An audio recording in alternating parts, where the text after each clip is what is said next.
मियां खलीफा और Sunny Leone दोनों में से कौन है ज्यादा अमीर? आखिर किसने कमाए थे ज्यादा रुपए? और सोशल मीडिया की एक हॉट और कमाल की एक्ट्रेस जिन्होंने फिल्मों में भी दिखाया अपना रंग, आखिर कौन है ये? और भारत में बना दुनिया का सबसे बड़ा ब्रिज, क्या इसे देखकर बड़े बड़े देश जल रहे हैं? और कौन है ये भारत की लड़की जो WWE में भारत का नाम रोशन कर रही है? और क्या सच में 2050 तक पूरी मुंबई होगी पानी में? जानेंगे आज। और अंत में आपको दिखाएंगे बंदर और इंसान की ऐसी दोस्ती जिसकी मिसाल दे रहे हैं लोग, तो बने रहिएगा एंड तक। फैक्ट नंबर 12, मियां खलीफा और सनी लियोन दोनों में से सबसे ज्यादा पैसे वाला कौन है, यानी कि ज्यादा अमीर कौन है? सबसे पहले बात करते हैं मियां खलीफा की। तो उनकी ज्यादातर इनकम उस इंडस्ट्री से आती है और उसे छोड़ने के बाद उन्होंने एक प्रोडक्शन कंपनी खोली थी, उससे आता है। और इनकी नेटवर्थ टोटल 5 से 8 मिलियन डॉलर के बीच बताई जाती है, यानी कि करीब 40 करोड़ रुपए। और वहीं बात करें सनी लियोन की, तो उन्होंने उस इंडस्ट्री को काफी जल्दी ही छोड़ दिया था और उसके बाद ये कई सारी फिल्मों में काम कर चुकी हैं। ये कई सारी कंपनी की ब्रांड एम्बेसडर रह चुकी हैं और काफी ज्यादा सक्सेसफुल एक्टर हैं और इसलिए इनकी नेटवर्थ करीब 13 मिलियन डॉलर बताई जाती है, यानी कि करीब 98 करोड़ रुपए। फैक्ट नंबर 11, आपने रंगा रंगा फिल्म में काम करने वाली इस अभिनेत्री को तो देखा ही होगा। इनका नाम है कैतिका शर्मा और ये भारत की काफी ज्यादा फेमस एक्टर और सिंगर हैं। इसी के साथ ये सोशल मीडिया पर भी काफी ज्यादा फेमस है। इनके यूट्यूब चैनल भी है और ये इंस्टाग्राम पर भी काफी ज्यादा फेमस है। ये पहले तो एक फेमस सोशल मीडिया इन्फ्लुएंसर के तौर पर भी जानी जाती थी। इनकी खूबसूरती अक्सर लोगों को दीवाना बना देती है। ये देखने में काफी ज्यादा गॉर्जियस हैं और लोग इसी चीज के दीवाने बन जाते हैं। फैक्ट नंबर 10, भारत के कई पहलवान हैं जो कि WWE में लड़ चुके हैं, लेकिन एक बार मिलिए कविता देवी से। ये भारत की सबसे पहली महिला है जो कि WWE में जा चुकी हैं। इन्होंने कई सारी फाइट भी की थी जिसमें इन्हें काफी ज्यादा सपोर्ट भी मिला था। ये हरियाणा के जींद जिले के मालवी गाँव से है। ये WWE में लड़ते वक्त भी भारतीय ड्रेस पहनती है, लेकिन फिर 2021 में इन्हें बजट कट की वजह से निकाल दिया गया, लेकिन फिर भी इन्हें गर्व होना चाहिए। फैक्ट नंबर 9, अवतार 2 मूवी, इस मूवी की सबसे कमाल की बात है इसका VFX और विजुअल ही है। इसे देखकर ही समझ में आता है कि VFX आर्टिस्ट ने इसमें काफी ज्यादा मेहनत की होगी, लेकिन आपको जानकर खराब लगेगा कि इसके बाद भी उन्हें काफी ज्यादा कम पैसे दिए गए हैं। और इसके बारे में इस फिल्म में काम करने वाले एक VFX आर्टिस्ट ने कहा है, इस मूवी को वाइटा नाम की एक VFX कंपनी ने बनाया है। उनका कहना है कि फिल्म को बनाने वाले या फिल्म को प्रोड्यूस करने वाले लोगों का इसमें कोई भी हाथ नहीं है। उन्होंने तो इस फिल्म में काफी ज्यादा खर्चा किया है, पर कंपनी ने ही उनके पैसे काटे हैं और उन्हें एक लोअर स्टाफ जितनी सैलरी दी है। फैक्ट नंबर 8, अभी आप जिस ब्रिज को देख रहे हो ये पूरी दुनिया का सबसे बड़ा ब्रिज और ये भारत में ही है।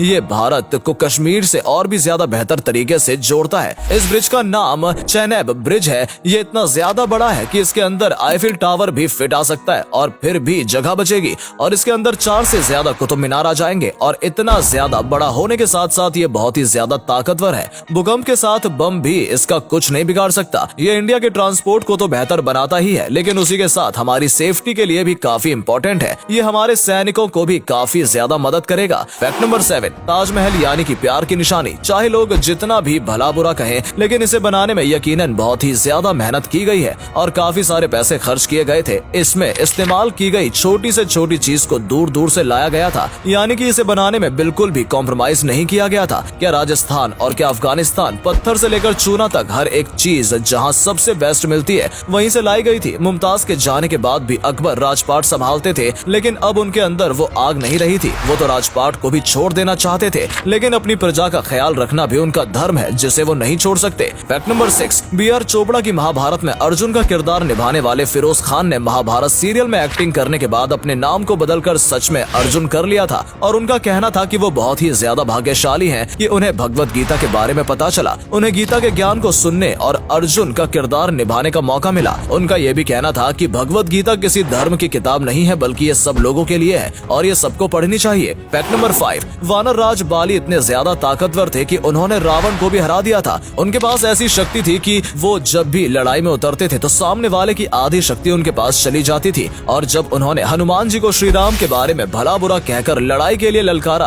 तब हनुमान जी ब्रह्मा के कहने पर अपनी शक्ति का बस 10वां हिस्सा लेकर गए थे। पर जैसे ही लड़ाई शुरू हुई, हनुमान जी की शक्ति के 10वें हिस्से की भी आधी शक्ति जब बाली में जा रही थी तो बाली की नसें फटने लगी और वो तुरंत इस लड़ाई को छोड़कर भाग गया, वरना उसका पूरा शरीर फट जाता। फैक्ट नंबर 4, मुंबई के समुद्र में गोता लगाकर अंदर से रेत निकलती जा रही थी। ये मुंबई का एक ऐसा बिजनेस है जो कि खतरनाक है और साथ में इलीगल भी, लेकिन इसके बाद भी यहाँ के लोकल लोग ये करते हैं क्योंकि उनके पास रोजी रोटी चलाने का यही तरीका है। लेकिन उन्हें नहीं पता कि उनको ही नुकसान पहुंच रहा है। यहाँ से ये मिट्टी निकाल देते हैं जिसका इस्तेमाल कंस्ट्रक्शन में किया जाता है, लेकिन यही मिट्टी जो कि मछलियों को जिंदा रखती है और इसी वजह से जब ये कारोबार शुरू हुआ है तब से मछलियाँ कम मिल रही हैं, यानी कि एक दूसरे कारोबार को नुकसान पहुंचा रहा है और उसी के साथ हमारे यहाँ कुदरत को काफी ज्यादा नुकसान पहुंचता है। फैक्ट नंबर 3, क्या आपको पता है मुंबई 2050 में डूबने वाली है। आज भले ही ये काफी ज्यादा डेवलप हो चुकी है, लेकिन वैज्ञानिकों का कहना है कि साल 2050 तक मुंबई का काफी ज्यादा हिस्सा पानी में डूब चुका होगा। आपको पता होगा मुंबई के कई हिस्से पानी की तरफ आते हैं और पिछले कुछ वक्त में यही पानी काफी बढ़ चुका है और आगे आने वाले सालों में और भी ज्यादा बढ़ेगा। इसके पीछे 2 कारण है, ग्लोबल वार्मिंग और पेड़ों का कटना। मुंबई में काफी तेजी से पेड़ों को काटा जा रहा है। आपको नहीं पता होगा, लेकिन पेड़ों की जड़ें जो होती हैं वो मिट्टी को पकड़ कर रखती हैं और पानी को भी होल्ड करती हैं, और अगर इन्हें काटा जा रहा है तो मिट्टी वैसे भी कमजोर होगी और ग्लोबल वार्मिंग की वजह से पानी का स्तर बढ़ेगा